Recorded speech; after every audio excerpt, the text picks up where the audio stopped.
You are now tuned into Flippin the Birds, a Philly Sports Network podcast.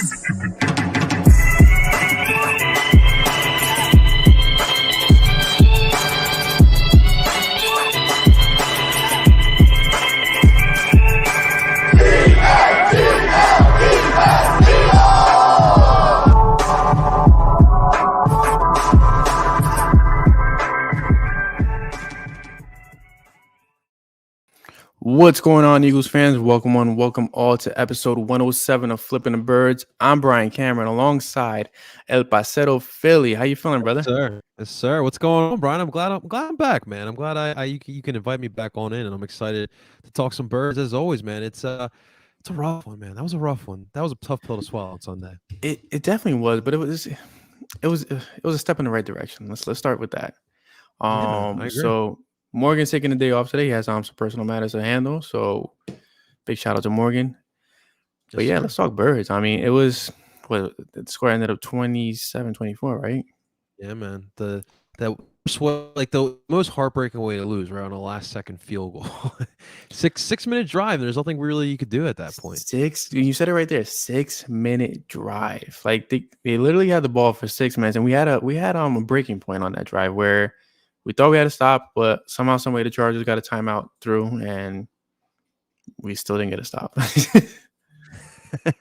and that's the tough part, man. And that's kind of like one of my takeaways from this game. Like, they fall hard, and I don't think it's a game that you should fully feel upset about the Eagles losing. I mean, obviously it sucks losing, but they did fight hard. And remember, guys, the Chargers were in desperation mode from what I saw. They needed this win. You know, they were 2 losses.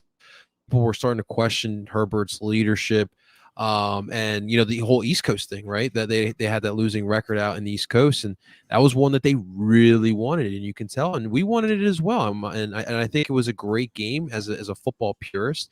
Mm-hmm. But I think that at the end of the day, you know, I think over on the other side with the Chargers, I think the quarterback position was better. I think that their coach as well was better, and I think that was the difference on Sunday. I agree with that. One thing I think we do have to discuss is before we get to the offense, let's talk defense, because we did emphasize that the Chargers offense had the ball for 6 minutes and 7 seconds in the fourth quarter, and the defense, they just couldn't get a damn stop. Jonathan Gannon. So I'm curious to know your opinion on him, because I feel like there's a tale of two sides of a coin kind of thing, right? He seems to show a lot of promise in certain games where defense looks legit. But in other games, he kind of like, what the hell's going on?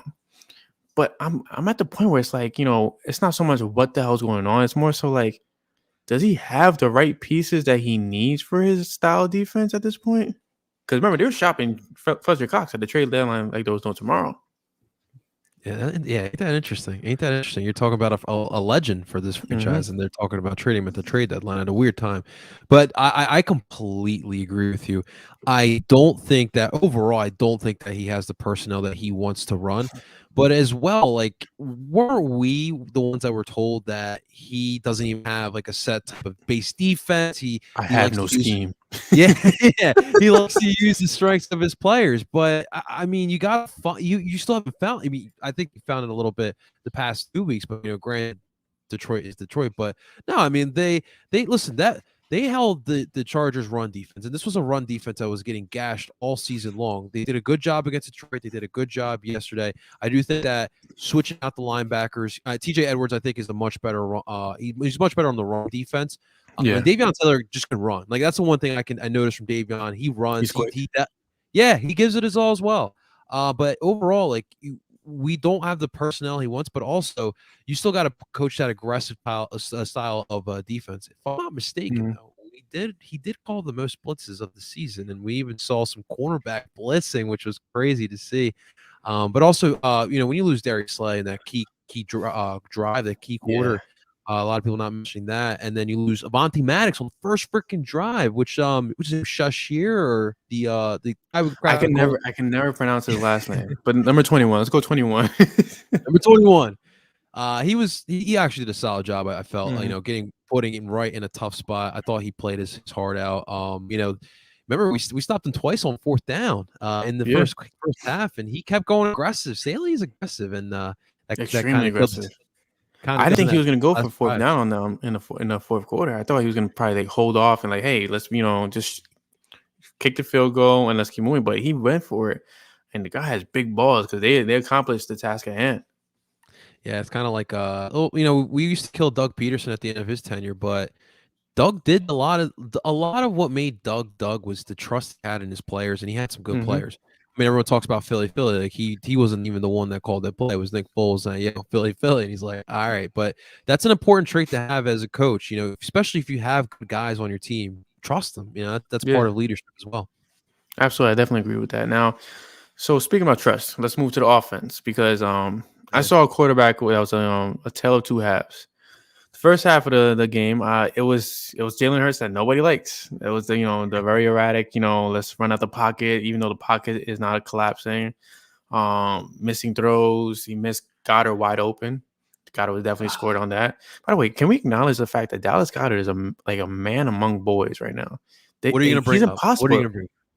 Bro, he's impossible to tackle. Well, that's not what I mostly. Obviously, listen, I think overall this year he's done a great job with the in the passing game. Obviously, he's now in that position. But what people didn't notice, he was really good on the run blocking as well. Yes. On even for the backs, but even for Jalen as well, being a good lead back. There was one instance where he kind of stopped and bumped into Joey Bosa, and that was. And that's one thing that got really highlighted. It's being highlighted more now that he is the tight end one. He's doing a phenomenal job at it. But going back to Jalen, the first half, listen, we were all frustrated. We didn't understand what the hell we were seeing. We felt like it was taking 2 steps back. But then the second half, I saw Jalen Hurts that I've been like correct the right. You say the right words. I don't want to say fantasize about it. Wife could be listening, man. Yeah, she might be listening. But this is the Jalen Hurts that I expected to see. This is the stature of a quarterback I expected to see this season. I mean, I rewatched the second half because I didn't want to watch the first half over again. And the poise, the confidence, the trust in his blocking, like it was like he wasn't Jalen Hurts no more. Like this guy was like taken over by the ghost of Randall Cunningham and Donovan McNabb. Like. He was so confident in the pocket, and he wouldn't let the pressure get to him, and he was swinging it everywhere. I mean, deep pass to Devontae, deep pass to Dallas, deep pass to Devontae, and it was working. Why can't this be Jalen every game, though? Like, that's the thing that's blowing my mind. Like, your job is on the line. And in our regular life, when our job's on the line, like, we're busting our ass to make sure that we accomplish every task at hand to keep our job. Jalen Hurts' job and career is on the line this season in Philly, whether he likes it or not. It's either he ends up being the future franchise quarterback or you end up being labeled a very good backup for a poor team. I hate that that's like the case, but you're 100% right. That is the reality of this business. You got it or you don't, especially second round picks do not get the same leeway as let's say a top 10 or even a first round draft pick. And it is really unfortunate, but I agree with you. And it's so frustrating. It's like, this is the craziest part of this Eagles team. Like, this is obviously the most important position in sports in general. I always like saying that it is the most important position in sports in general. And here we have a guy that has intangibles that franchise quarterbacks have: leadership, the moxie. Guys want to follow him, and he does have a little bit of a clutch gene as well. But the liability of him and what is the downfall of Jalen is that arm. And I really hate to say that, but it's not so much the arm. Like, I don't know if it's weird. Like, I want to say the same thing. Like, he has to me, it's weird. Like, it's not the arm. To me, it's the footwork. It's the mechanics. He's not planting his feet. Yeah, I agree. Because if we saw him swing the pass to Devontae deep, we've seen it so many times this season. He can throw the deep ball, but his timing and his footwork is just like, it's like he's dancing with 2 left feet back there. I think it's consistency, right? Like, because he, like you said, we've seen it and he can do it. We haven't seen it consistently throughout a whole entire game, and I think that's where we're looking at with Jalen. But you're right, and it's funny because you're mentioning that Devonta Smith touchdown, and look, it's not the same circumstance. But when I saw that pass, and especially I saw the camera view where you could see Jalen, in front of Jalen, right at the goalpost. and it just looked like 4th and 26. Like the way he stood in that pocket, threw the ball. Obviously, it wasn't as long of a pass, and obviously different circumstance. But you really want him to be that guy because of the things we mentioned. But we're gonna have to wait and see. This schedule does get easier and easier. But we'll see what happens. Now the NFC East, you're gonna face these NFC East teams twice, and then you got Dallas once more. There's gonna be enough tape. And that's really going to be the judgment. How do you look in the second half of the season when you got a lot of big NFC matchups? I'm very curious to see how he's going to look, because if he could beat Jalen in the second half every single quarter for the rest of the season, there's no question that this is QB1. There's no question that this is the guy of the future. But like you mentioned, it's the inconsistency, and it's just like it's mind-blowing, because the first half Jalen looked like the rookie. The second half looked like, a veteran. He looked like he understood that his job is on the line. He played mistake-free football for what I feel like was the first time this season. I mean, the Eagles had one fumble on offense, but it was a Jordan Howard fumble, and it was, recovered by the Eagles. The fact that he was able to play mistake-free football in a very, very tight situation of a game, it spoke volumes for me. And I've been on the negative Jalen train. I'll be honest about it. Beginning of the season, I was all for it, because to me, this was, the future. It was great. It was hyped. But lately, it's been like, bro, like, what the hell are we watching? And like, I went from literally probably like a -6 on Jalen to possibly like I'll say -3, maybe -2. But it's because I can't trust him. It's hard to trust him right now. I completely agree with you. That's why, like, I've talked about it all, like all my game recaps. Like, I think just for right now, and look, we'll see what happens. We'll see what we get in Jalen. But right now, if you're trying to win some football games, you got to treat him like a game manager. Mm-hmm. Unfortunately, we were talking with Brunson when I was on the show the last time. We're talking about do we want Russell Wilson, and how how he compared Jalen to Russell Wilson during the draft process or whatnot. Yeah. But the one thing that we talked about that episode, the one thing that made Russ work in that first year, they completely that was thing, and they had that running game as well. And that was why they were so successful. And right now, unfortunately, we just don't have the same type of team. Like our defense, we just discussed, it can be hard to watch at times. And you're starting to run the ball. I mean, you had 42 attempts last week, 39 this week. You're starting to get there. But, when you got Justin Herbert slinging the rock like the way he is, and man, oh man, did he look on point, especially in that second half. You had to throw the ball a little bit more. You're just not getting. It just wasn't enough. So definitely was tough, man. But I want him to be that guy. I'm dying for us to be the guy, because listen, for me, like the way I'm looking at it is at a business standpoint.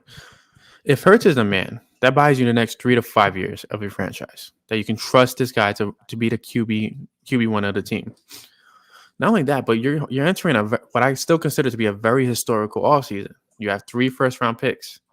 Doesn't matter where they're placed. You have 3 first-round picks. And if you have already established a quarterback with a wide receiver that's definitely your wide receiver 1, and Miles Sanders and Kenny Gainwell, they're going to be a lot better next season. You have Dallas Goddard. Like the weapons on this offense is phenomenal to me. But it's just that the fact that Jalen hasn't given anybody any reason to trust him. And it sucks. The kid's only, 23 years old, I think. And he has so much pressure on him from this franchise, from this city, from people like myself. Like, we expect so much in so little time, but it's like, it's one of those things, like, growing up, your parents always say, we're hard on you because we see the potential in you. I mean, you grew up in a Spanish household like me. Like, to me, that was always repetitive. Oh, yeah. Like, we're hard on you because we see the potential. We're hard on Jalen because we see the potential and we want the potential so bad. I get it that we have to kind of like push it, like force it out of him like as soon as possible, but it's right there. Like he's right on the cusp of like literally being that guy that everybody expects him to be. Yeah, man. But how do you evaluate him against bad teams? Like, just pick your brain. Yeah, I mean, the one thing as well that I noticed from Jalen Hurts is him having that initial reaction, like, all right, first read's not there, I gotta run the ball. And that's one thing that we've talked about as well. Like, he's not reading the field quick enough and reacting to seeing. Like, I've seen guys wide open, and he's just not hitting them. And to me, like, it's when you're analyzing him against the bad teams like Detroit or wins, like, let's put it point blank, the wins that we've had. I mean, all those defenses have those weaknesses, and Jalen's able to run out. He had crazy rushing yards in all 3 of those games, and I think he's averaging like over 50 yards a game, right? yeah, man, Kind of he's sorts? he's pretty much been the offensive yards if you look at when we look at it overall in the season. And it's what it's hurting as well. Like we're not full. I don't think we've got a full evaluation either of our young weapons. Here's where I'm at with the weapons. Oh, you're gonna bring him up, aren't you? Devontae. No, okay, go ahead. Great game. Obviously, we love Devonta Smith.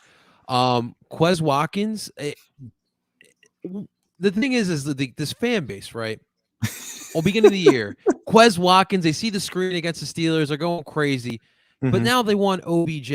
And when you get an OBJ, like obviously, I don't think that there's no chance of that happening. But you get an OBJ. I was on the OBJ train, so be kind to me, okay? Be kind to me.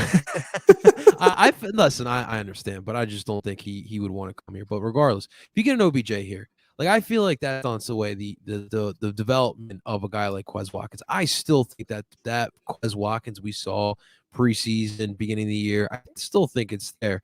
And it is tough when you got Jalen Hurts, who does have his limitations in the passing game. There were some nice catches by him this year as well. And the one guy I want to say though, Jalen Reagor, I'm ready to do it. I'm ready to do it. He's a bust. I'm ready to say it. I'm ready to say it. Is it like Nelson Aguilar bust or is it Marcus Smith bust? I would say it's more towards Marcus Smith because look, now it helped us win a Super Bowl. People do forget about that. Yes. Before that and after that, that was terrible. But during that, and it's crazy because during that year, he looked almost close to a Pro Bowler, and it was crazy to think that he played like that. And then you got guys, on 6 ABC News making a meme out of him. So that's where we were at. But man, it's tough right now to evaluate these receivers though. Marcus Smith, Jalen Reagor. What do you think? First and foremost, I feel for the. I'm gonna say all right. Like I feel for the kid. So it's November, right? It's the big thing going around for men right now is mental health. So first and foremost, absolutely. I don't want to be rough to the point where this kid's core is like shit. And, I mean, he's not gonna listen to a guy like me right now, anyways. But Jalen Reagor is okay. Perfect example. The Raiders drafted Damon Arnett in the first round. People did not expect that. People felt like that was way too high of a pick. And look what happened. He got cut because he was going crazy on Instagram waving a gun. Jalen Reagor is another victim of a desperate team. The Eagles needed that wide receiver. They needed that explosive guy. How he gets a FaceTime call and he sees the tape of Jalen Reagor blurring past the camera. Let's be honest. We all could run very fast on camera if somebody's on a FaceTime call. It's called glitching. So like the fact that Justin Jefferson was the pick of the scouts and Reagor was a pick of Howie is just it sucks for two people. It sucks for Howie and it sucks for Jalen because now you added another point to Howie's record, negative point to Howie's record. It sucks for Jalen Reagor because he came to a city that he's not able to battle against. He doesn't have the personality of an AJ Green, of a DeAndre Hopkins, of a Julio Jones. He can't embody this city enough to a point where he can feed off the energy. Like this city right now, to me, this city's a bully to Jalen Reagor because they expect so much out of a first round pick. He was a 21st pick overall. They expect so much out of a first round pick, especially when you have Justin Jefferson breaking records in his rookie season. So fast forward to now, you have another first round pick, Devonta Smith, who's the clear-cut wide receiver 1. So what does that do? That should alleviate pressure off of Reagor. But then Rager's out there, he's not producing. He loses wide receiver 2 position to Quez Watkins. Yeah. You know what the other problem is? We took away one of the best plays is a screen, and we ruined that for him as well, man. Oh, absolutely. And I did like what was it the last. Was it this game? What was the game he got hurt in the first drive? Was it the Buck? No, it was the Bucks game. They had him run a couple of jet sweeps, and he got some big yards out of that. Absolutely. I look, that's part of this whole Sirianni issue. We've already criticized that, his play calling as well, but it does feel like we're not calling certain plays to him as well. But I will we're not agree. using him for his strength right now, and Right, it's right. the Eagles thing, because we've never been a team about screens and runarounds, and like it's not us. It's Yeah, never been us. yeah. It's still not us. But again, using guys to their strengths, that's one of his strengths, and it can help you out if you use it to your Wasn't that best. like a key component to what Sirianni said all offseason, like using guys to their It strengths? can it too. Wasn't that like the whole the whole mantra, like that we were blown away by? Like, yes, wow, this is amazing. Yeah. And I think that's what pisses people off more, because I think one thing in the city, like, look, if we suck or whatever it may be, if the situation's bad, just be transparent with us, and I think we'll appreciate that more than you just line us. But like right there, like Sirianni, and it's telling us before the season, it's about with the personnel we have, we have God Gannon with this whole, we don't have a base defense, like, yeah, but I have no scheme. yeah, now you're contradicting yourself in the season, and they're killing you for it. By the way, did you see? I don't listen. If you're in the stands, please, there's like a certain courtesy. Like there's no need to throw anything on the field. All right, if you want like to give a gift or something like that, you can grab their attention. You don't need to throw something. But some fan threw, I think it was a bouquet of flowers in front of Sirianni as he was going into the locker room. So I'm a little different when it comes to that kind of situation, just because I'm not petty at all. Like it is what it is. You feel some bad way about about something that's on you, that's not on me. But I get a little a little asshole-ish when somebody does something stupid like that to me. And I work in retail, so this happens pretty often. If I was Sirianni, I would have grabbed a bouquet of roses and pretended like, oh wow, thank you so much. But I get it was a loss. He's he's pissed off about it. But like, I agree with you. If listen again, growing up, your mother's and your father told you have nothing nice to say, don't say nothing at all. Keep your mouth shut. If you have nothing, like, come on, man. Like, bro, this guy's, he's getting paid. Another person, he's getting paid a lot of money to do his job. Does he suck at his job? The jury's still out on that. I think he could be great if his quarterback and his offense was making. He might be turning a corner. Yeah, I think they're definitely turning a corner. But at the same time, like, I agree with Johnny. Like, you shouldn't. Why are you doing this? Like, what's the point of this?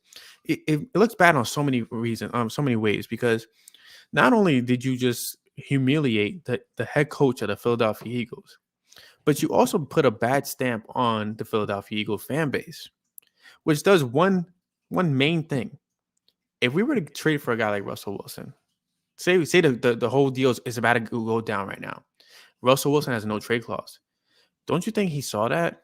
Don't you think he'll be like, no, I don't want to go over there and play that for that fan base? Yeah, they're passionate, but I don't want my family enduring things like that if we're down bad. Yeah, man. Deshaun Watson won't waive his trade clause, and he's in a worse position than we are. Bro, like, think about it, guys. Like, if you're out there listening, you did this. You're making the fan base, like, this fan base is a family. You're making your family look bad. You need to attract free agents.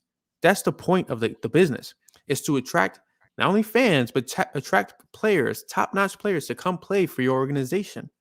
They're not going to do that if they feel like the fan base is going to mistreat their family members. Like, people have gone off on Slay and his wife. Like, oh what my are you doing? God. A grown-ass man yelling at a player's wife? You can't be serious. Which, at the end of the day, this guy gets paid millions, so he's not gonna kick your ass. But if you freaking DM my wife, I'm coming to your house with a bat. Oh, hell yeah. So, like, what are you guys doing out there right now? You're 100% right. Sorry for my rant. No. You're 100% right. And I, me, I look at it as Philly sports as a whole. And national media, any little inch, they take it to the full yard, my man. And that's the problem. And this adds fuel to the fire. People right now are saying that we're the ones that kicked that, or we're the ones that alienated Ben Simmons out of Philadelphia. No, his play did that to himself.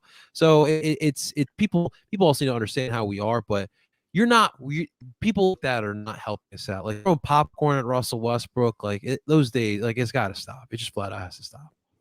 Yeah, just behave yourselves, guys. It's entertainment. I mean, you wouldn't do that to Stone Cold Steve Austin or The Rock, and they'll kick your ass. So, like, it's entertainment, guys. Enjoy it. Don't overdo it. It's our house too. Yeah, come on. That's the perfect way to put it. It's our house. Like, the link was built for the fans. It wasn't built for the players. It was built for the fans to watch the players. Exactly. You better. I mean, if I did that at my mom's house, whoo-wee. Oh God, la chocolate y todo. But in a few minutes, we'll be joined by Joe Rowles of the Mile High Report and Cover 2 Broncos to talk about Broncos and Eagles. But one thing I do want to talk about, let's just talk about a little positivity. The career revival of Jordan Howard, man. I freaking love it. I'm so happy he's back, and I'm so happy he's balling. 71 yards on 12, I think like 12 attempts with a touchdown. I mean, 3 touchdowns in his first 2 games back at the Eagles. I can't wait for Miles to come back because Miles and Jordan are such a phenomenal combination. And you can be so creative with that combination as well. Yeah, man, I completely agree. It's just weird. Like, the thing is, though, bro, we've seen this before. Like, he did this in 2019. It's just such a weird microcosm that the Eagles, and it's 2 coaching staffs that didn't want to play him. Sirianni put him in the damn practice squad. It just makes no sense that Howard was stashed away for this long.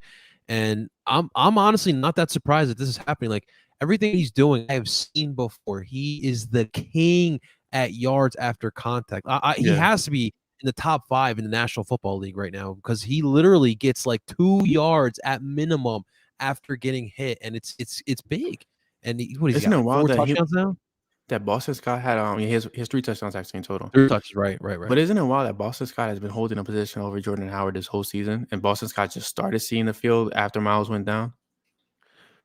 Dude, look, I get it. If you want, listen, I know how this NFL is working. It's all about this aerial stuff, and you got these small scat backs all around the league. But it doesn't hurt to have that. This league is still about mismatches. Jordan Howard is a darn mismatch right now. Look what the Titans have done over the past couple of years. They built a whole team around a power back. Now, I'm not saying we should build a team around Jordan Howard. Absolutely not. But for right now, when you need some confidence in these guys with some dubs, get the ground game going, especially with Jordan Howard. And when Miles Sanders comes back, that's a great lightning and thunder combination that I'm going to love. Yeah, I'm definitely looking forward to that. Also looking forward to our next conversation with Joe Rowles of the Mile High Report and Cover 2 Broncos, man. How you feeling? I'm feeling pretty good. Thanks for having me. Oh, thank you for coming on, man. Thank you for coming on last minute. So I do appreciate that. No problem. Are you in Colorado, Joe? I am not. I'm actually over near the East Coast. Oh, okay.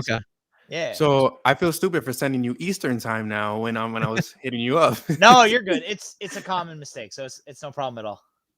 So you'd be how did you get to the Broncos then? How did you get to becoming a Broncos fan? Oh man. So my dad is actually a Steelers fan. So way back when I first got obsessed with football, I tried to turn on a Steelers game, and I thought Tommy Maddox was really, really boring. It turned out that the team they were playing against, I thought was really good, really fun to watch. They had fast linebackers. It turned out to be the Broncos, and then I kind of just got obsessed. And that was, back in Tommy Maddox days. So it's a while ago. Is that Brian Greasy, the quarterback?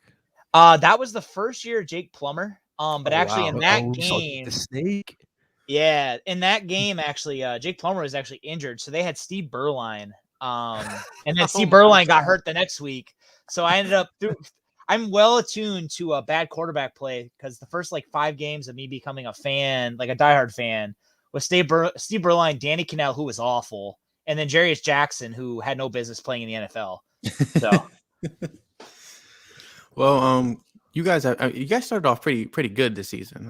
Yeah. In the beginning, things have kind of changed. I feel like after the injury to Judy and then Hamler going down, I think Sutton was missing in the first part of the season, possibly as well. Sutton was healthy, but once Judy went down, and then KJ Hamler got hurt as well. The Broncos at one point were down to Cortland Sutton, Tim Patrick, and then kind of a lot of questions at receiver. And then Pat Shurmur, the Broncos offensive coordinator, continued to run a lot of 11 personnel, which kind of exasperated the issue just because there wasn't a third receiver.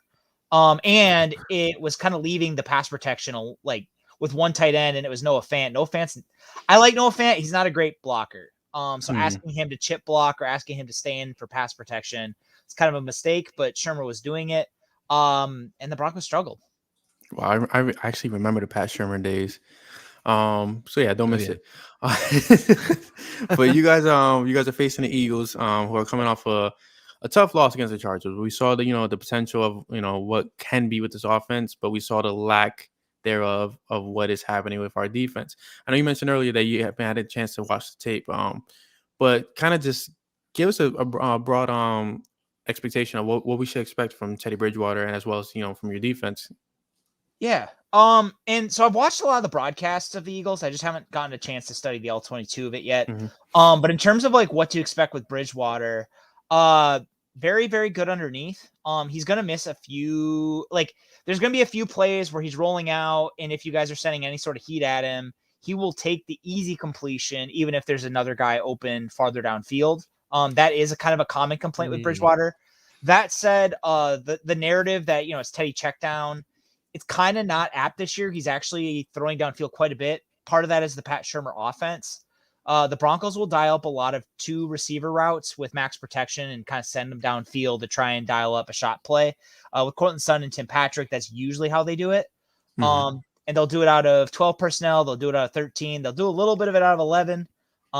So you'll definitely see some of that. It happens a lot around midfield.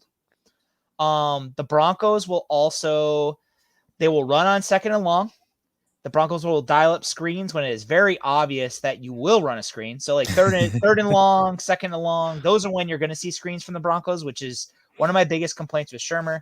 But in terms of Bridgewater himself, he's been doing a really good job of making the Broncos pass protection look better than it really is. He does a good job of kind of maneuvering around in the pocket. Mm-hmm. He's pretty accurate. He's the most accurate quarterback Denver's had since Peyton Manning.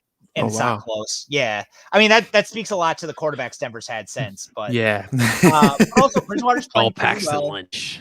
Yeah, Paxton Lynch, Trevor Siemian, Drew Lock. But he's done a good job. He will take some sacks. And that's definitely a big concern I have because you guys have a talented defensive line. Broncos are going to have a very banged up offensive line. They're actually starting 3 backups. The other thing I'm kind of nervous about is Pat Shermer. Last game in Dallas was kind of the first time in a while that we've seen Shermer really mix up a lot of easy, quick game throws. You guys completely dominated. Wow. And when Shermer's dialing them up, it makes a lot of sense because that's the kind of stuff that Bridgewater's really at his best at. Like, I would say within the first 10, 15-ish yards of the line of scrimmage, Bridgewater's up there with some of the better quarterbacks in the league. It starts to kind of fall off the wagon a little bit the farther down you go, or like when you start to heat him up. Well, that's definitely interesting to know. Defensive wise, I don't know if you want. Do you guys want to say, Parcero? Well, no, that's actually perfect segue because I did actually want to ask about obviously Von Miller. It was a huge trade for you guys. Mm-hmm. You know, obviously huge franchise player, won the Super Bowl with you guys. And before we get to obviously like on the field, but like what's kind of been like the impact of that, with the team and nation and for the Broncos Nation. So I was heartbroken. Von Miller was definitely I saw that video of Von Miller just tearing. Von Miller was kind of the last player I was a fan of before I like really started doing what I do now. So like he was the last player I just like genuinely rooted for as a fan. Mm-hmm. And obviously that's gone. Future Hall of Famer, Broncos best pass rusher, Super Bowl 50, all that. Like it's pretty crushing. Also, Broncos country was kind of split on the idea of trading him to begin with, in part because the Broncos didn't make any other major trades. Mm-hmm. So essentially last week sending Von Miller was kind of a signal to the rest of the league that George Paton does not, the Broncos GM does not see this roster as a Super Bowl team. Because if it's a Super Bowl team, you hold on to your best players. Oh, absolutely, yeah. But at the same time, it's not a rebuild because they didn't send anybody else. And so kind of last week was kind of like coming to grips with like, what are the Broncos really doing? And I'll admit, like, there's still kind of a big question hanging over it all. Obviously beating Dallas as badly as they did kind of puts that on the back burner for now. So to me, it looks like the Broncos are going to try and win as many games as they can and kind of set the foundation of like the young players. Who are we building around going forward? Joe, believe it or not, back when it was 2009, the same way you felt about Von leaving was the same way I felt when B-Dawk left for Denver. I was Oh, so yeah. upset. No, don't bring that up. You can't bring that So up. upset, man. And I remember because I played football at the time. I was in the weight room and I heard someone say like, "No, B Dog went to Denver." I was like, "What? No, are you kidding me?" I was so upset. But no, those type of players, man, you just never forget those memories. Like I still remember B Dog crunching Algie Crumpler. Like you just they'll never go away. And he'll be a Bronco legend forever too. Yeah, those are the kind of players those are the kind of guys you tell your kids about because like I got to absolutely. see Von Miller win the Super Bowl. That was really cool, and he dominated. Oh, that's sick. So yeah, Oh yeah, so he did. yeah, That's very so true. yeah. But in terms of and again, I think this is where you're going, so I apologize. But I assume that we're going to talk a little bit about the defense. So The Broncos defense is interesting, is how I would kind of put it. Interesting in a good way or interesting in a bad way? Because we're interesting in a bad way. So I'm curious to know if you're in the same place as us right now.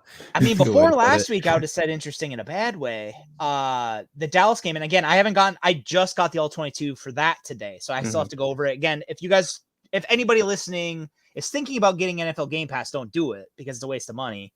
Oh, it's a pain in the ass. It's in the NFL hates you, so they're not trying to help make it better. Absolutely. Otherwise, I would have watched the game. But in Dallas, the Broncos defense looked very good. They played a lot of cover one. They used a lot of man coverage from their corners. And the corners looked really good, shutting down the Dallas receivers. And their receivers are pretty good. It helped that Dak was still kind of coming back from the injury. It helped that the Dallas offensive line, their right tackle shifted to left tackle because Tyron Smith was out. But at the same time, Jonathan Cooper, the Broncos' 7th round rookie edge rusher, did his best Von Miller impression. Like he looked very, very good. And I've gone back now over the first 2 games that he started kind of filling Von's role. And I think it's for real. I think he actually is a pretty good player. So he'll probably be someone to watch. 53 for the Broncos. Okay. Malik Reed did not play in the Dallas game because he was injured. Malik Reed is the Broncos' other primary edge rusher. Kind of a weak run defender, but at the same time, effort rusher. He's good in stunts. He will get around the edge. So like he will test your tackles. But again, like I expect the Eagles to run at him. That's probably going to be the plan is if Surtain plays, and Surtain right now is kind of questionable because of injuries.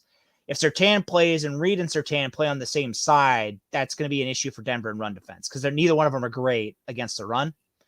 If Surtain is hurt though, the Broncos secondary could be a big mess. Ronald Darby right now is the Broncos' best corner that's healthy. Bryce Callahan, our nickel, is on IR now. He's out for the year. Wow. So the Broncos secondary right now, if Surtain doesn't play, it sounds Ronald like Philly in Colorado right now. Kind of. I was just looking at this. They're actually very similar. I think honestly, you guys had a harder schedule, which is part of this. But otherwise, I think the Broncos and the Eagles are actually a lot closer than the records might suggest. And I think Broncos country may not want to hear that because of Dallas. But this could be a quote unquote trap game for Denver. Okay. But yeah, the defense is really young because the linebacker core is also shredded. The Broncos don't have either one of their starting inside linebackers. And then they benched their 3rd string inside linebacker. So right now they're starting Baron Browning, who's a rookie. 3rd start will be the Eagles game. And then they traded for Kenny Young from the Rams 2 weeks ago. He'll be making his 3rd start. Since those 2 have started, the Broncos run defenses look pretty good. Okay. But they're very new. So I do expect like screens, assignment bus. I expect Sirianni to try and run routes in the middle of the field. Both Dallas and Washington had some success with that. Washington just didn't have the quarterback, and Dak just couldn't get comfortable enough to take advantage. But I do think they're going to try, just because that is like kind of a clear weakness in the Broncos defense. The secondary, if Surtain is healthy or plays, the secondary is quite good, but up front there's a lot of questions. So it's kind of a letdown that Surtain may not make it because I mean it'd be phenomenal for you guys and for Philly alike to witness the battle between Surtain and Devonta Smith because all off season we were it was projected that the Eagles were going cornerback. We were getting Surtain no matter what. We were going to get Surtain. And Surtain was taken, and then nobody expected Devonta Smith to be the pick. The Eagles trade up with Dallas. They jumped the Giants, and here we are. But I really want to see it because we saw Devonta Smith go off against the Chargers. 5 receptions, 116 yards. But I wanted to see him battle against Surtain because Surtain, I feel like at some point he's going to be one of the elite cornerbacks in the league. Yeah. So to kind of see this this battle brew right before our eyes, where both teams can actually see like, hey, Surtain is the real deal, or Devonta Smith is beyond the real deal. Would have been phenomenal for me. But speaking about quarterbacks, because you mentioned your quarterback carousel. Our quarterback carousel is at a standstill right now, and the whole world is watching Jalen Hurts at an unfair rate right now. He's being evaluated for this one season, and from an opponent's eye, like, what do you see in Jalen Hurts that could possibly put fear in the hearts of the Broncos besides his legs? Okay, We're taking the legs out of the equation. He has no legs right now. It's gonna be hard to throw.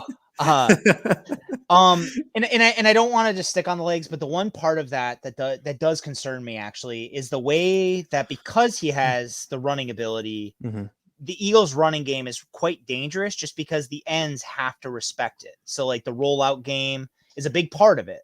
And because of that, the edges can't really help as much on the interior. And you guys run a lot of inside zone. So that puts a lot of stress on the linebackers to really fill, because they're not going to have as much help. So that is a concern. I know obviously that's not the Jalen Hurts part you were asking about. But as far as throwing, I think he doesn't get as much credit as he deserves because you guys aren't winning games, but I think he's looking better. I do think that there are limitations to his game, but he's doing a good job finding Smith, and he's doing a job hooking up with the receivers. I also think Sirianni's doing a better job of playing to his strengths in the last couple of weeks. And yeah, again, especially with Surtain out, I am nervous about Hurts. I do think that he could hook up with guys downfield, and that's a problem the Broncos have had all season. That's very true. That's very true. should be an interesting one with Jalen Hurts there. What have you seen from the Eagles team over the past couple of weeks, and from your eyes as a Broncos nation? I was really disappointed you guys lost the Chargers. I'll say that. Yeah, we were all disappointed the fact that the Chargers had the ball for 6 minutes and 7 seconds in the fourth quarter. But yeah. The one big matchup that I'm really nervous about, and I'll probably write about this a little bit later this week, is the defensive line. And I know I mentioned that already, but again, like, the Broncos won't have Garrett Bowles in this game, so they're starting Calvin Anderson. It'll be his fourth start. They're starting Quinn Miners, and I want to say it's his, and I don't have the number right in front of me. I want to say it's his second start. Quinn Miners, actually Flippin the Birds alum Quinn Miners, so we actually interviewed him over the offseason. Oh, very cool. Yeah, he's a super cool guy, man. Super cool guy. But he actually played most of his career at left guard, and now because Graham Glasgow's out for the season, he's actually making his first start at right guard. And then next to him is Cameron Fleming, who is the Broncos' fourth tackle. Bobby Massey is hurt, and he's going to probably miss a couple of weeks. So Cameron Fleming's playing, and Fleming is probably the player I'm actually most nervous about, which is weird because obviously like Quinn Miners is pretty untested. But Fleming kind of just goes like, he has like mind blanks in pass pro. Going back to, the tape I watched before the season, but he'll just have plays where teams will run stunts at him and he doesn't know who to pick up. So what he'll do is he won't block anybody. And all of a sudden there's two guys going free. And I'm really nervous about it. And I'm curious how it's going to go because you guys don't send 5 very often, but you will dial up stunts. And he, to me, would be the guy I would run it at over and over and over again until he proves he can stop it. Watch for the cornerback blitz. So we do have a question for you in the chat from one of our regulars, Jay Fizzle. His question is: if Nick was the Broncos coach, would you be happy with his with him so far? I mean, if it was the first year, well, I mean, it kind of depends. If the Broncos had the same record they have now, and Nick was the coach, I'd be pretty happy. This is the Broncos' best record that they've had since 2016. So this is. There's a lot of drama in Broncos country because like no one knows the plan. There's a lot of questions and all that. But like in terms of like actual on the field product, the Broncos are doing okay. If the Broncos were kind of like where you guys are at, there would be a lot of unrest. I would probably be in like the patience mode because it's the first year. That's kind of where I was at with Fangio because you don't know. And again, it takes coaches some time to kind of settle in and kind of like get their guys. And I think that's one of those things that's really easy to lose sight of in the middle of, the week to week grind of it all. But a lot of these players, like they're kind of learning new systems. Some of the guys haven't really established themselves yet, stuff like that. So I would probably be okay. my big concern, and again, I actually want to ask you guys this. How do you guys think of Jonathan Gannon's work on the defense? Oh man, Because KOA, the Broncos, kind of like the Broncos guy, like insider, reported back during October that the Broncos, like he had a short list of the Broncos head coaching candidates if they fired Fangio. Okay. And Jonathan Gannon was the first name on the list. See, that's what I don't understand still, because Jonathan Gannon was hired this offseason, and there was, as we see in the chat already, Jay Fizz saying fire him. There was so much hype around Gannon. Like this guy was supposed to be, the chosen one of all defensive coordinators. Like this guy was going to bring something new to Philly. He preached the fact that, same thing as Sirianni, he's going to work off the strength of his players. Mm-hmm. And we don't know what the hell's going on. Yeah. That's the only way I can put it. We don't know what the hell's going on. Like, he said himself, he's like, I have no scheme. And we just don't know what the hell's going on. Fletcher Cox calls him out. Javon Hargrave calls him out. Nobody knows what the hell's going on defense. And we were talking about earlier, like where it could be like, he doesn't have the players that he needs for his set scheme, which we completely understand because our GM, he resents linebackers. We've finally getting kind of young at cornerback, but it's weird. Like there's no pressure, there's no aggressiveness. One week is, this defense is being as aggressive as possible. You're seeing Javon Hargrave breaking out, Fletcher Cox breaking out, Josh Sweat. The next week you're questioning why Derek Barnett is covering a running back on the flat. So it's so up and down. It's so weird. Like I have no idea why, like, what people saw in him. It's weird. I don't get it. Maybe you can enlighten me on that because I'm at a loss of words for this. I mean, I will admit that Jonathan Gannon was the headliner of the list that was leaked. I would say that every guy on that list kind of raised some questions. The best name on that list to me was Leslie Frazier. He's the guy that if the Broncos hire somebody off that list, that's who I hope they go with. But they all had Minnesota connections. Gannon was a DB. I want to say he was a DB coach back when Peyton and him were both in Mini. So like I think that's like part of the connection. But in terms of like what I've seen, it looks like the Eagles run a lot of zone. They don't blitz a lot. They don't send extra heat. And when you're running a lot of zone, but you're not going out of your way to heat guys up, they're gonna find guys. Like that's what happens. And part of that's obviously personnel limitations. If you do, like you mentioned, if there's issues at cornerback, you probably can't run a lot of man. But at the same time, if you're running a lot of zone, you need to do what you need to do to get pressure. And that's kind of like the thing I'm looking for this week to see, because the Broncos offensive line has allowed quite a bit of pressure this year. And then Pat Shurmur does dial up a lot of downfield stuff. So he puts it on Bridgewater to kind of make him right. So this is a good opportunity for you guys to kind of get right on defense. And if the Broncos kind of come out of this looking good, like I think a lot of people have to kind of eat their crows as far as Bridgewater goes, because if he lights you guys up, it's kind of proof that he knows what he's doing. I'm actually a fan of Bridgewater. I'm not so. Me too. I like him as a person. I'm critical of him as a quarterback because I'm critical in general. I'm kind of a jerk. Yeah, way. You have to be. No, it's we have to be, man. Exactly. I'm in that group with you with Jalen. Don't worry. but I love him as a person. He's as good a person as I've covered in the time I've done this. Absolutely. I get worried like Joe saying like the Broncos offensive line now week it's being like.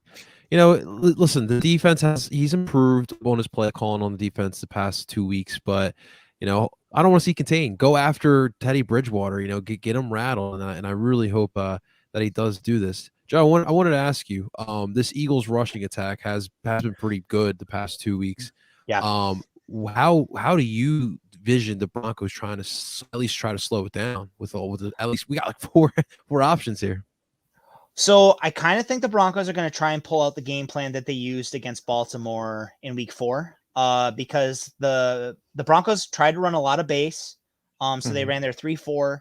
They tried to kind of use the ends, like the outside linebackers, to kind of keep Lamar Jackson from scrambling out. So they trying to force him to stay in the pocket. Oh, you guys have linebackers? That's pretty cool.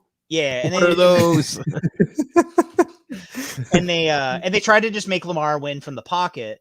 And I think like it didn't work in that game. And a lot of people got really upset about Fangio doing it because Lamar Jackson actually can pass from the pocket really well. That said, the plan made sense. I just don't think it, obviously didn't work, but I think the Broncos are going to try and do something similar where they're going to try and keep Hurts in the pocket. They're going to try and play a lot of normally the Broncos play a lot of too high with both their safeties up and try and force you to kind of play the short game. I do think they're going to try and play more cover 1, cover 3, and bring probably Simmons or Jackson down and kind of force you guys to pass to win. And kind of keep you from leaning on the running game. Man. I'm not right. I want to see that because I tweeted this out. I think it was yesterday. I feel like Jalen Hurts is such a good pocket passer. And I feel like, what we saw on Sunday against the Chargers in the second half, where he stood, with poise, with confidence, and he trusted his blockers. Like, it was, to me, like, it was like eye-opening. It's like, you date the ugly girl for so long, and I don't know where she comes out with, this two-piece outfit. It's like, oh my God, it's Jennifer Lopez. Like, to me, that's what it felt like. It was just so eye-opening. And it's like, I want to see that. If that's the game plan for the Broncos, I'm curious to see how Hurts and Sirianni react. Because if we could get that Jalen Hurts for 4 quarters, it'll be a great way to evaluate him, to me, in my opinion, in this kind of game.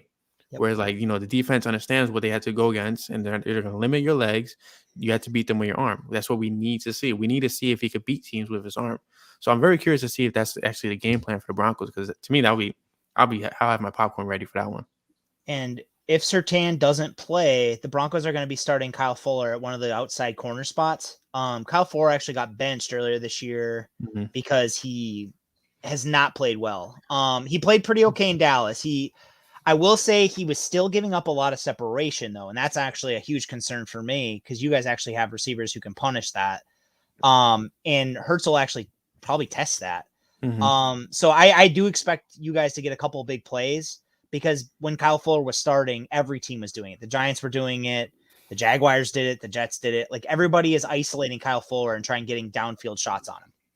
It's such a fall from grace for Kyle Fuller. It is. I think he just father time. And I'm not saying he's bad, but I just don't think he can run like he did. And that's where his issues are coming, like the hip turn. All of a sudden he'll lose receivers like that. And all of a sudden he's trying to catch up. I used to pound the table for the Eagles to trade for Kyle Fuller, but now it's like, why it's a wild fall from grace. I celebrated when the Broncos signed him. I was so happy.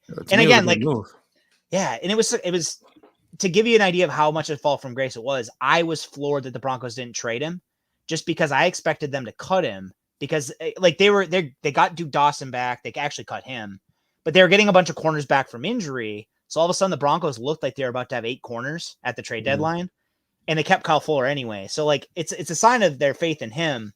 And I hope he kind of makes up for it, but they're going to have to try and protect him some. And you gave us Kerry Vincent. Yeah. Yes. Okay, so for the Eagles fan base that is currently watching this, can you enlighten us on Kerry Vincent right now? So he actually didn't play for the Broncos during the regular season at all. I know you guys probably know that. In the preseason, it was kind of like a good play here and then a bad play there. So I do think he has the tools. I just don't think the Broncos really had the coaching staff for the Broncos. It's like playoffs or bust. So there's not room for patience. There's no room to play a guy unless you absolutely need him. And the Broncos are so deep at corner that they weren't going to get him on the field. So it made sense to give him to you guys. And the fact that Broncos got a 6th-round pick, everybody in Broncos country celebrated that because they weren't going to see Kerry Vincent anyway. But that said, he had all the tools in the world. Like, a lot of people in Broncos country were really upset that he was traded because he's very fast. He's a willing tackler. He can play nickel, he can play safety, and he can play boundary. It's just a matter of getting him on the field and actually exposing him to playing time. So I do think he could really pan out for you guys. My brother's an Eagles fan. I definitely messaged him to let him know. I think this could be a good trade for you guys. It's funny because a lot of us were actually celebrating this because same thing with Godwin. When he was traded to us, it was kind of like a lot of us mocked him to Philly, and we knew that Philly had a lot of interviews, a lot of meetings with him. We've yet to see him active. What? I was gonna say, yeah, but Brian, we got all these corners, and yet we still don't get any linebackers. But it's funny because, and that's the hilarious part of everything is because the Eagles are stacking up on rookie corners for some weird reason, and everybody's expecting Darius Slay and Steven Nelson to not be here next year. So the fact that they're stacking on these corners for next season is kind of like the fact that they even had Fletcher Cox on the trade block at the deadline. I'm wondering if they're kind of looking again and what do you need from us? if it's a linebacker, that'd be phenomenal. But what do you need from us? Like, what do you need next season? Because obviously they're not firing this coaching staff, no matter how bad this coaching staff is. It's the first season. They're not getting rid of anybody, even though they shouldn't, tell that to Jalen Hurts. But they're not getting rid of anybody. So I'm curious to see what's going to happen next season. But looking at this season, looking at the Broncos matchup, we do, and it's funny because Parcero is actually filling in for my co-host Morgan, who hates when I actually ask our guests this question. What is your prediction for this Sunday's matchup? Oh man, I think it depends in a lot of ways on if Surtain plays. If Surtain doesn't play, I think the Broncos are going to probably pull it out by like maybe 3. I think it's going to be really close. I think a lot of people in Broncos country, there's going to be a lot of complaining in Broncos country, just because like the Broncos just blew out Dallas. What's happening? It's a huge letdown. And they're going to blame all the coaching staff and all that. But I do think Broncos will pull it out near the end. I think Bridgewater will lead a drive that'll give them like a touchdown like in the last quarter. And I would say like 24-21, something like that. I think the defense is going to have a little bit of a letdown just because I think they played up last week. I do think the questions on the Broncos defense are still there. I just think the Broncos just played out of their minds against Dallas and they kind of caught the perfect storm. Okay. What about you, Parcero? I think one thing we're not mentioning, and I don't know why people don't mention this anytime you play in Denver, is the high elevation, man. You actually have to prepare for that, and that's definitely something you need to remember. But I think the reason why we lost last week, I think that Jalen Hurts is obviously not a better quarterback than Justin Herbert. Herbert, he made the big plays when it counted more, and I think that's what it came down to, because that was a pretty close game. It came down to the wire. I think that Jalen has the ability and can outperform Teddy Bridgewater. And it's really, again, it's every week we talk about it. It's up to Sirianni. It is up to Jonathan Gannon to call the plays that are conducive to this team. I'm kind of similar to Joe. I think it's going to be a close game. I'll say that it'll be a 31-28 game. The Eagles get the dub. So I'm okay. How do I say this? I'm agreeing with Joe on the Surtain thing, and here's why. Because this is why I want Surtain to play. Because Devonta Smith, he's broken out against not so great cornerbacks so far. You get me? Like, I know that weighs more on Jalen, to find Devonta when he's open, because Devonta's open a lot. When we look at the all 22, you see Devonta wide open majority of the time. It's just Jalen doesn't look his way. But if Surtain is playing, it limits a weapon on the field. Because Hurts doesn't trust his arm enough to look that way, unless Devonta is completely by himself in the wide open field. So that's gonna be a big factor. Another big factor to me is Dallas Goddard. Hurts is finding him a lot more, and the guy seems unstoppable when it comes to tackling. Like, nobody can freaking bring down this man, which is a great advantage. But it's also gonna be painful if Jalen isn't as patient in the pocket. And if that game plan actually does happen, where they actually limit his ability to run out of the pocket, I'm so curious to see if Jalen can beat people with his arm. If he can actually be accurate from the pocket. I mean, he looked so phenomenal in the second half. Like, if I could see that for 4 quarters, I truly believe that Philly could pull out the win. But it's not on the offense in this game. It's on the defense. The defense that blew the game against the Chargers. The defense that's blown the game for a lot of games for us. If our defensive line can't get pressure, like we're supposed to, because we didn't get pressure on Justin Herbert no matter how many times we blitzed. We just didn't get pressure on the kid. If our defensive line can't show up, there's no possible way that this score is going to be capable of the offense keeping up with. And I'm in the 30 range. I think it could possibly be like 35 to possibly like 24 or something like that, just because I don't trust his defense. And it's not the corners, it's the linebackers, it's the defensive line, it's the play calling. Like, if this defense isn't as aggressive as they should be, as they were built to be, then it's gonna go to shit early on, in my opinion. One kind of unsung part I just want to bring up too is the Broncos special teams is abysmal. And I don't know, I don't normally watch a lot of special teams. I will admit, I watch the Broncos every week on special teams just because it's so bad. You have to. The Broncos got really lucky last week in Dallas because they actually allowed a blocked punt, but because of the rule, they got a first down out of it. Oh wow! But I think I actually read about that. But the Jets got a partially blocked punt. The Browns almost did. They were very close, but the punt got off. Martin got it off. And then their coverage on kickoffs is also quite shoddy. So like you guys may like quietly kind of come out ahead in terms of that matchup too. So like that might also be a factor. And I only mention this just because you said like it's going to have to be the defense.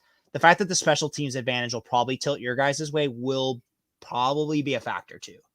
So the Jalen Rager game. Could be. Oh boy. There we go. A little something to look forward to, right? Driving crazy, man.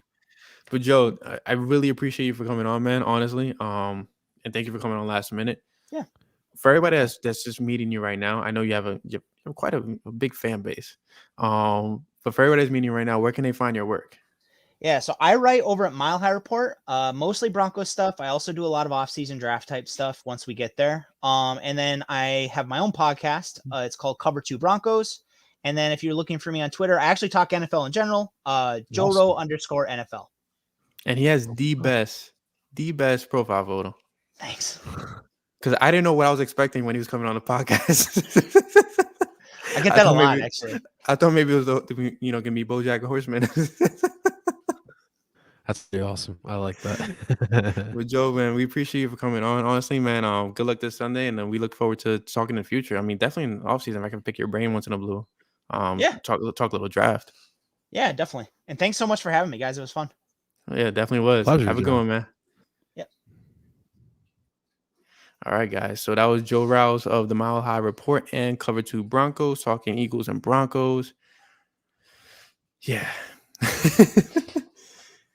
It's these every game, man. You don't know what to expect. And You really don't, because you don't know what to expect from the play calling. Like the play calling is so inconsistent that it's actually like it's triggering onto the players' play. Like they're as inconsistent as the play calling. Right. But I really want to see Jalen from the pocket. I want to see him more than anything in the world right now. If I could see a full game of Jalen in the pocket, like 40 yards rushing, give me 40 yards. I don't care about the rushing. Just give me 40 yards. Give me the pocket play. I just asked for more than 20 pass attempts. He hasn't had them in the last 2 weeks, and I want to see them get, because I think that's where he should be, between 20 and 30. Nothing less than 20, nothing more than 30. And I think that's where he should be aiming right now, especially with the running game doing what it's doing. So a thing going on right now, going around right now on Twitter is a lot of people feel like, Eagles fans complain about the run game. The Eagles are running the ball now, but now Eagles fans are saying, hey, you're running the ball because you're trying to hide Jalen Hurts. Do you feel that way? Are you part of that crowd, or you feel like it is what it is? I think like with everything else, I think everything in moderation. I think that it needs to be more of a balanced attack. I mean, you heard what Brandon Staley said a couple of weeks ago. It needs to be more of a balance. You can't be too heavy running, too heavy. At least with this offense, you can't be too heavy passing. I think it needs to be that right balance. The running game it's something that you definitely need in an offense. When you're talking about that physicality part, killing the clock. When you're going up against quarterbacks like Justin Herbert, you want to keep the ball away from them and keep the ball on the ground. Makes it easy for you. But that's what I'm looking for more. I'm looking for more of a more balanced attack. I agree with that. I can't wait for Miles Sanders to return, but I do believe, like, part of me believes like, hey, they're hiding Jalen, but at the same time, it's kind of like you're doing Jalen a favor, and it's nothing against Jalen. Like I said last week, and I said this multiple times: treat Jalen Hurts like the weakness of this offense. Treat him like a game manager. Let him be a game manager for as long as he's efficient. That's all that matters at the end of the day. Dak Prescott was a game manager his first season. Now he's one of the top 10 QBs in the league. Yeah, Russell Wilson, you're right. Game manager in his first season, one of the top 5 QBs in the league. So it speaks volumes when you can let these guys build up their game and build up efficiency and build up their confidence. So I want to see him more than ever. Him passing from the pocket this Sunday. Him trusting his blocking. Him trusting the routes to develop.